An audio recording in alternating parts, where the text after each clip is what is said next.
সবাই বলে জীবনে অনেক কিছু দরকার হয়, টাকা পয়সা, ঘরবাড়ি, সব কিছু, কাজকর্ম। কিন্তু এসবের মাঝেও মানুষ সত্যিকারের শান্তি পায় তখনই যখন তার পাশে ভালোবাসার মতো একজন মানুষ থাকে। একজন নারীর জীবনে একজন দায়িত্বশীল পুরুষের গুরুত্ব অনেক। যে পুরুষ তাকে বোঝে, পাশে থাকে, প্রয়োজনের সময় সাপোর্ট দেয়, খেয়াল রাখে, সে নারীর মন ভরে যায় প্রশান্তিতে। সে পৃথিবীর সবচেয়ে সুখী মানুষ। তেমনি একজন পুরুষের জীবনও তখনই পরিপূর্ণ হয় যখন তার পাশে একজন বিশ্বস্ত নারী থাকে, যে নারী তাকে বিশ্বাস করে, পাশে থাকে, তার কষ্ট বোঝে, তার পরিশ্রমের মূল্য দেয়। তখনই সেই পুরুষ সুখী জীবনযাপন করতে পারে।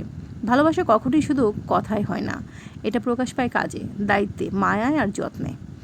যখন একজন পুরুষ দিনের পর দিন কষ্ট করে আয় করে, ঘাম ঝরিয়ে একটা পরিবারকে চালায়, তখন সেটা শুধু দায়িত্বই না, সেটা ভালোবাসারই একটা বহিঃপ্রকাশ।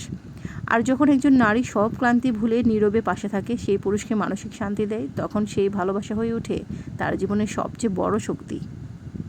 অনেকেই ভাবে টাকা থাকলেই হয়তো সুখী হওয়া যায়, কিন্তু টাকা পয়সা দিয়ে শুধু মোবাইল, দামি গাড়ি কেনা যায়, কিন্তু মনের শান্তি আনা যায় না। ভালোবাসা এমন একটা জিনিস যা কোনো দাম দিয়ে কেনা যায় না, এটা আসে হৃদয় থেকে। ভোগবিলাস হলো বাইরের চাকচিক্য, কিন্তু সুখ হলো মনের প্রশান্তি।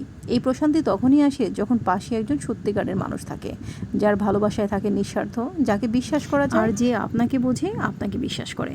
সত্যিকারের সুখ মানে হলো এক মনের অনুভূতি যা মনকে হালকা করে হৃদয়ে প্রশান্তি এনে দেয়। শুধু টাকা পয়সায় সুখ নয়, মনের শান্তি বড় সুখ।